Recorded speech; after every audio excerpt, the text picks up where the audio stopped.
di questo nuovo appuntamento che abbiamo qui all'interno di Napoli 78, ma è giunto anche il momento di rinvitare l'artista che abbiamo qui stasera, che è qui anche grazie un po' anche a voi, grazie a questi numeri di SMS, questi SMS che stanno arrivando copiosi qui a Napoli 78. Richiamiamo qui sul palco il mito, il grande e l'entusiasmante insieme a me da questa volta Franco Ricciardi.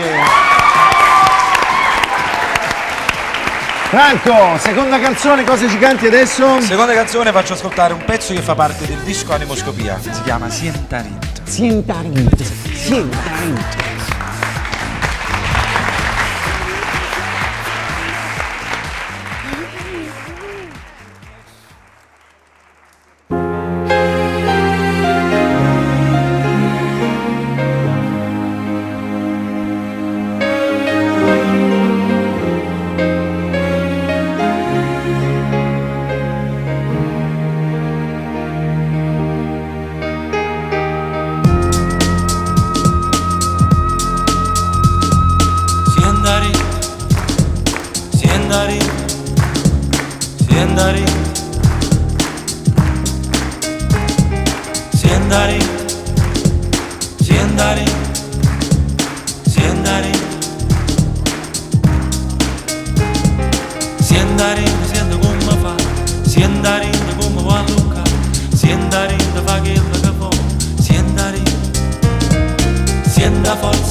Franco Ricciardi, eccolo qui, questo è il tuo album Animoscopia, Sì. con la musica si va in fondo all'anima e tu hai veramente fatto... È un viaggio nell'anima. Sì, un viaggio nell'anima, veramente. Senti, ma tu quando scrivi le canzoni come fai? Te le scrivi in fondo davanti al mare, a letto, in bagno? Dove Guarda, le non scrivi? c'è un posto in particolare dove è il momento che ti arriva, è lì, dove ti trovi, lì scrivi. Senti, io faccio spesso una domanda, nasce prima la musica, la melodia o nasce il testo per Franco Ricciardi?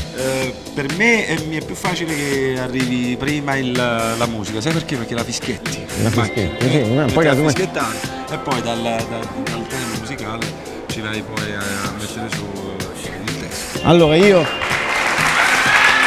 ti ringrazio, sarai qui per i saluti finali. Ringrazio voi e niente, un invito a tutti quanti a comprare il disco originale.